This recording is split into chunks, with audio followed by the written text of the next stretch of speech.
What's going on, guys? Seth here. Peace. What's going on? All right, the moment of truth, moment you guys have been waiting for a while is here. My custom Motohara Katana has finally arrived from Korea.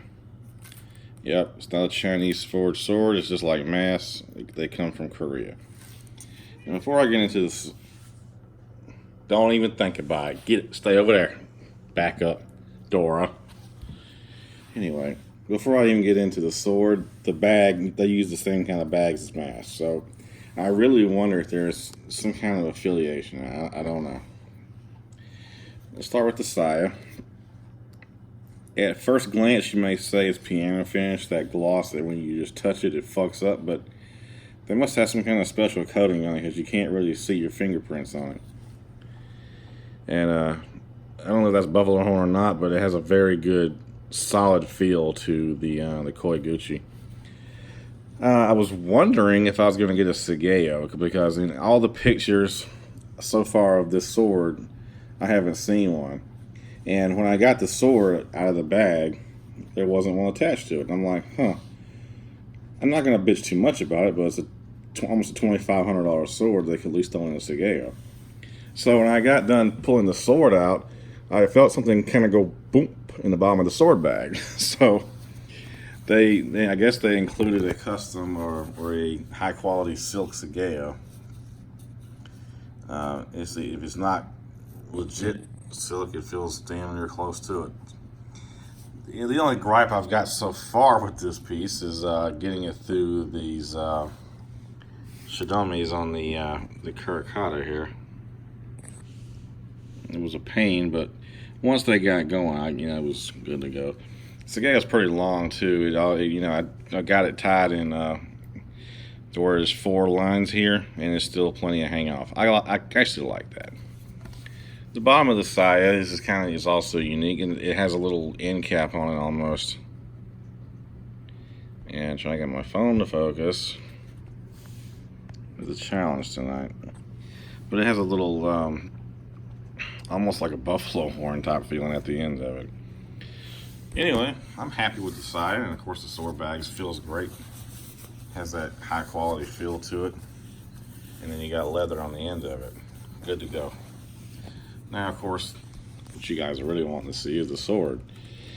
Leather Ito. These are pure silver fittings. These aren't like copper or brass. These are actually silver. The Samigawa, as you can see, is very, very prominent. Damn, my phone won't focus tonight for nothing. The Emperor's nodes towards the bottom on one side. I think it's the other side. Yeah, there we go. That's our Emperor node. That's not quite an Emperor node, but it's still big as shit. Unlike some of the leather on my other katanas, this is not slippery at all. It's actually very grippy. It has that leather smell, but it's not. I have no fear of this thing ever leaving my hands if I'm using it in a practice scenario. Suba, I haven't done any magnet tests on it, but I believe it'll pass the magnet test. Seppa and Hibaki, it has that the pattern on it. I think it's raindrop, teardrop, drop top, whatever. Look at the thin profile. It says it's not a matte cutter, but that's a very thin profile. That's about as thin as my mask is. Saga Hamon, because it's L6. Very, very deep bohi. I don't have all the specs and dimensions of it yet, but it feels like it's right at about 2 pounds. Blade's a little bit wider than I was expecting, which is good. Spine's pretty thick for a sword this light and thin as far as the edge goes. And one thing I like about this, and normally I don't actually like a blunt edge. If my history is correct, most traditional katana did not have an edge or a sharp edge up until you get it right about here, which is where the actual edge starts, to where you can actually start cutting right about there. So I'm assuming down here is for blocking and deflecting, if you ever get to that point. But Yeah, I love it. It has a beautiful okasaki. And the edge, the cutting edge on this thing. Dora, would you please go over there? Chew. The cutting edge, I'm really debating on leaving it alone, and here's why. It has it's razor sharp to the point where I know if I stropped it, it would get smooth. But right here, it grabs. It will grab your finger and dig in. But it hasn't got that fine, smoothed out edge to where it will shave. And I wonder if I should just leave that part alone. I think I'm actually going to leave that alone until I can maybe, do a couple dry runs on some bottles. Because this is going to be a user. This isn't going to be like the Black Wasp where it just sits on the stand looking pretty. The sword's meant to use. I mean, it's beautiful, but I got it to be a user. It's going to be my sword that I cut with going forward, my go-to sword. And I'm probably going to be selling a lot of my other swords. I've already talked to Eric, let him know my thoughts. Look at that hamon. And that's another reason why I don't really want to mess with my sander or even the strop, because I don't want to mess up that polish. And